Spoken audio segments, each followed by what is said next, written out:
तुझ्यासारख्या खुन्याला या घरात थारा नाही. तुला त्या मुलीशी लग्न करायचं आहे का? हो बाबा, मला प्रीतीशीच लग्न करायचंय.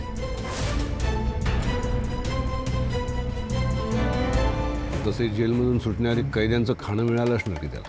कसं बोलतोयस तू? नको काळजी करूस. घरातून हाकललं तरी बाहेर लोळत पडलाय.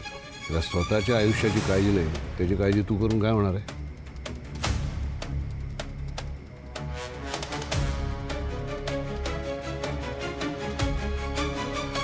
आत्या, तू जेवून घे प्लीज.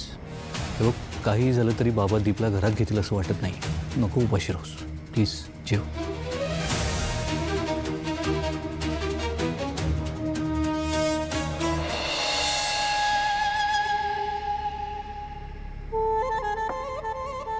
काय रे?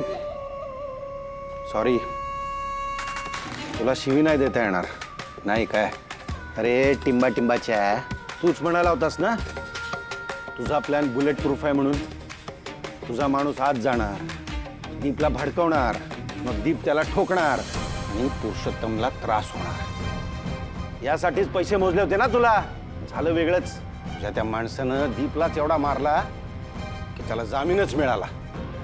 हे बघा, माझ्या माणसाने त्या दीपला मारला नाही, त्याने स्वतःच मार खाल्ला. या म्हणजे माझ्याच पैशावर तो मोकाट फिरायला लागलाय आणि तू इथं बसून मला लेक्चर द्यायला लागलायस की कशी त्याच्या आत्यामुळे तुझ्यावर इन्क्वायरी लागेल म्हणून. मला त्या पुरुषोत्तमला पब्लिकली सगळ्यांसमोर संघटनेच्या मीटिंगमध्ये अपमानित करायचा होता आणि त्या दीपला जेलमध्ये सडवायचा होता, पण दोन्हीपैकी काहीच झालं नाही. ए फुकट्या, अरे जरा तर लाज बाळग. तर दिलेलं काम नीट करत नाही आणि इथं बसून माझ्याच पैशानं दारू पितोयस. ओठ.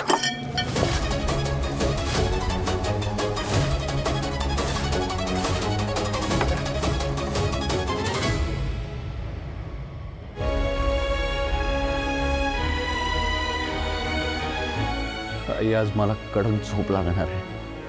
दोन्ही घरात राडा झाला माझ्यामुळे.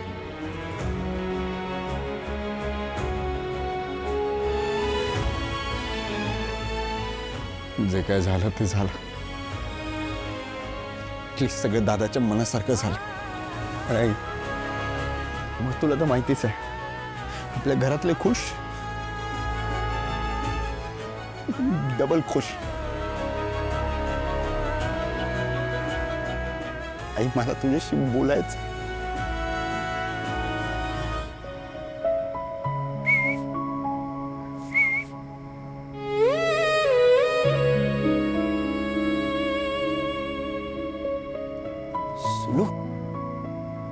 तू इथं काय करतेस? अरे तू जा घरी. बाबांनी तुला बघितलं ना तर ते चिडतील. तू ऐक माझं. शिकवायचं नाही मला. बस इथे. अगं, बस इथे. सुनो यार, काय तू ऐकत का नाहीस माझं? माहितीये ना मी ऐकत नाही तुझं, मग कशाला सांगतोयस मला? आणि गप्प बस जरा. अच्छा, अका बाबा. आ कर. चे.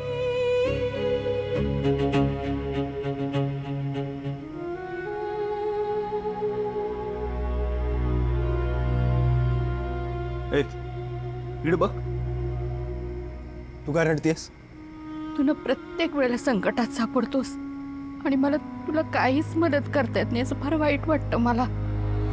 आता पण बघ ना, सगळ्या गोष्टी तू केल्यास, त्यामुळे स्वराजला स्वतःच्या मनातलं बोलता आलंय. आणि तू असं घराच्या बाहेर आहेस, एवढं सगळं तू केलेस. ते मला खरंच खूप कौतुक वाटतं, तुझा अभिमान वाटतो मला.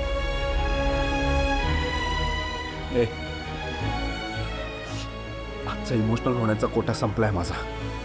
येऊ का? जे. मला नाही वाटत स्वराज आपल्या शब्दाबाहेर जाईल म्हणून. इतरांकडे बघू नकोस. तुला त्या मुलीशी लग्न करायचं आहे का? एक मिनिट. तू दादाच्या लग्नाला विरोध का करत होतीस? तुला नको आहे का दादाचं आणि प्रीतीचं लग्न झालेलं? नकोय. का? कारण मी तुम्हा दोघांपेक्षा जास्त पावसाळे बघितलेत. स्वराज भावनेच्या भरात हा निर्णय घेतोय. प्रीतीशी लग्न केलं तर आपल्याकडनं जो गुन्हा झालाय त्याची बोझ जरा कमी होईल असं वाटतंय त्याला. अरे आणि तसं नाहीये. दोन्ही कुटुंब आता सध्या खूप संकटातनं जात आहेत. कुणाची बुद्धी मन स्थिर नाहीये. आणि अशा परिस्थितीत ती मुलगी लग्न करून आपल्या घरी येणार, स्वतःचं घर सोडून या घराला आपलं म्हणणार, या घराचा एक भाग होणार. हे काही बरोबर वाटत नाहीये मला. भावनेच्या भरात कुठलाही निर्णय तडकाफडकी घेऊ नये एवढंच वाटतंय मला. नंतर या निर्णयाचा पश्चाताप करायची कुणावर वेळ नको यायला.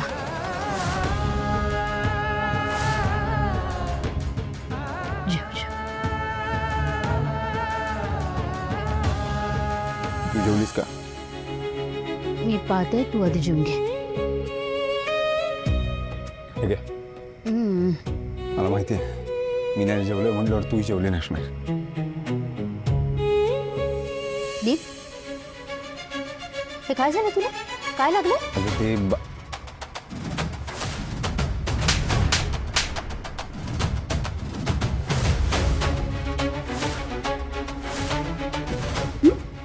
तुला माहिती आहे ना मी कुठे धडपडत असतो. ते असं झाडाची फांदी लागली आकिगाने. हो पण ठीक आहे.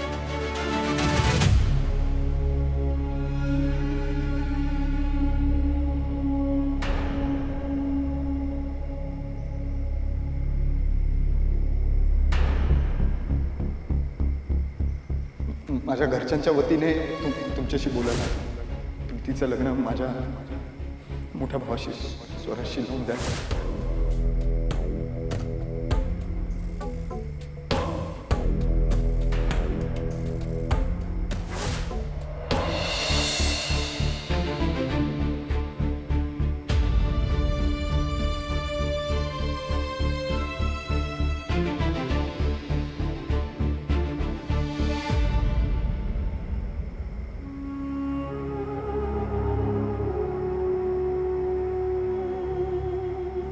जसं मुलांच्या चेहऱ्याकडे बघून आईला कळतं ना की त्यांच्या मनात काय चाललंय, तसं मुलांना पण कळतं बरं का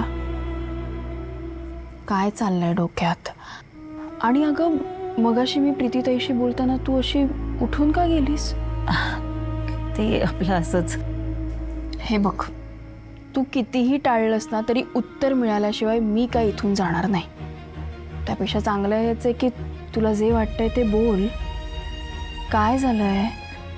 आज सकाळी तो मुलगा येऊन जे काय बोलला ना. आई तू त्याचा विचार करतेस? अगं काय गरज आहे हा सगळा विचार करायची? असा विचार सुद्धा कधीच केला नाही मी. म्हणजे असं काही होऊ शकतं हे सुद्धा माझ्या डोक्यात आलं नाही. आई हे बघ, तू स्पष्ट बोल. काय झालंय? कसला विचार करतेस? ज्योती हे बघ, तूच म्हणालीस ना की त्याच्या कुटुंबातली बाकीची लोक चांगली आहेत, स्वभावानं भली माणसं आहेत, सुसंस्कृत आहेत. मग मी विचार केला. एक मिनिट थांब आई, एक शब्दही बोलू नकोस.